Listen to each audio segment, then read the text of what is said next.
Miss Yanfei, have you finished your investigation? I trust. Yes, my investigation is indeed concluded. I can now provide a final figure for the amount payable. Wonderful. Well then, please. Of course. Mr. Crossell, you must pay Mr. Chow 10 times the original transaction price in Mora. Sure. Wait, what? Me pay her? Surely there's been some kind of mistake, Miss Yanfei. Not at all. According to my investigations and the material evidence that we've gathered, the substance claimed to be Smaragdus Jadeite that was inlaid within the Smaragdus Jadeite twin phoenix pins that you rented out to Mr. Chow was, in fact, Smaragdus Nephrite. Now, the contract states very clearly that 10 times the price shall be paid should the article not be genuine. Accordingly, you are liable for this sum, which is payable to Mr. Chow in Mora. Material evidence? What material evidence? Why, Miss I spent a huge sum to obtain that Smaragdus Jadeite, and yet you claim that the ore inlaid on the Indeed. Only a testimony from an expert witness involved in the processing of the ore can serve as an authoritative assessment of whether it is genuine. Traveler, please produce the evidence in question.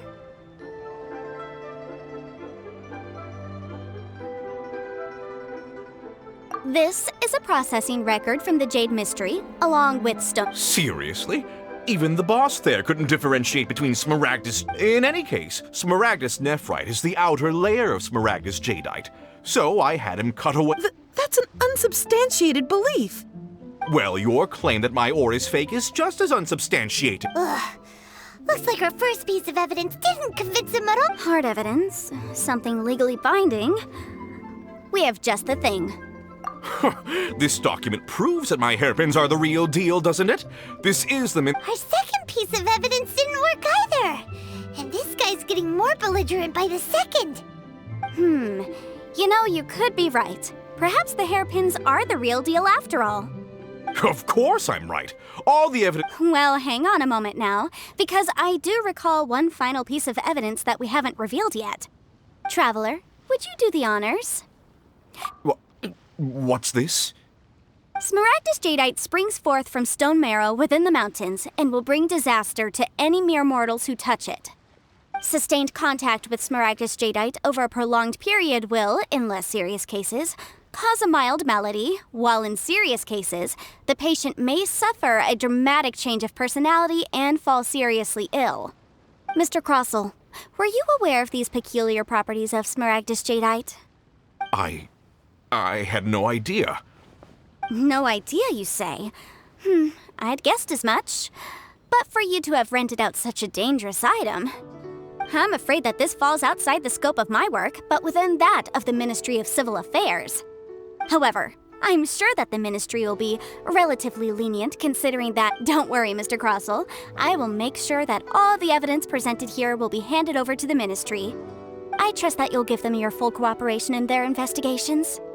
What? Wait! Oh, so you knew? Oh, dear Mr. Crossell. But if you knew of Smaragdus Jadeite's dangerous properties beforehand, why would you... Huh? No, Aren't actually inlaid with genuine Smaragdus Jadeite? Is that what you were about to say?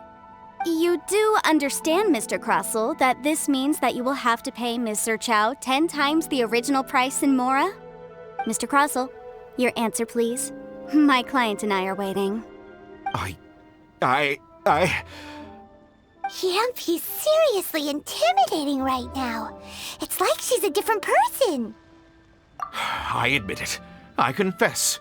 The ore I had inlaid on those hairpins was Smaragdus Nephrite. But I'm a victim in all of this too. I invested a great deal of time and money into it, but after receiving it and carrying it around for a few days, I started to feel. I went to Boo Boo Pharmacy to get myself checked out, only to discover that that's why I had another pair of hairpins made from Smaragdus Nephrite. I kept the real Smaragdus Jadeite in a specially made box. I was worried that someone would see through it, which is why I only dared to rent them out, not sell them. And then to top it all off, Jiqiao lost the hairpins after I rented them out to her. Exactly. If they weren't the real deal, why'd you make her pay so much? I didn't want to either, but when I purchased that Smaragdus jadeite, some of my business partners found out.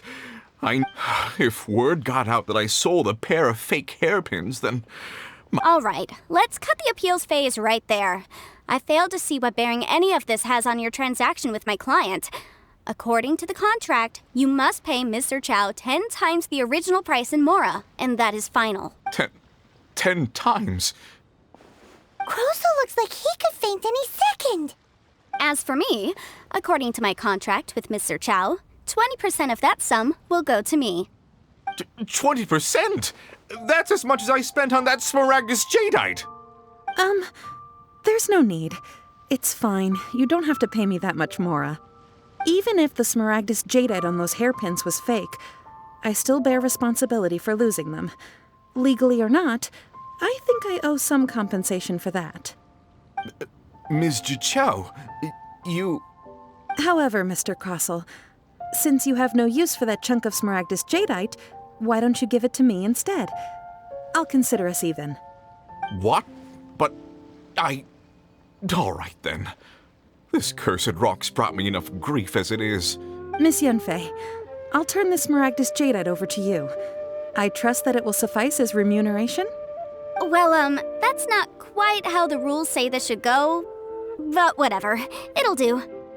Thanks so much for your help this time, Miss Yunfei. When you have the time, I'll be sure to visit and express my thanks more appropriately. Oh, come on. No need to stand on ceremony. Now, if I may confirm this again, Mr. Chow, have you and Mr. Crosel come to an understanding? Well, yes, I believe we have. Well then, that's good. Mr. Crosel, it seems that my client has no further claims against you. Is that so? That's good. That's good. Actually, Mr. Crosel, I'd like to talk business for a second, if I may. I could see from the hairpins you produce that you're very skilled in jewelry design. My family, on the other hand, works in the ore business, and we have a fair stock of fine ores. If we could join forces, your jewelry designs and our choice ores, I think we could do some fine business between us. Let me think for a moment.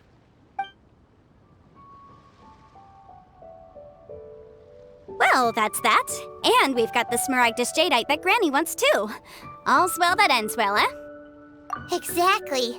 Usually when someone tells us they've lost something, we end up searching all over the place for it. But this time, you managed to solve the problem with just a big stack of documents. Even though the solution didn't involve actually finding the hairpins. The right solution depends on your perspective on the problem. The objective of my client, Mr. Chow, was to reduce her liability to pay compensation.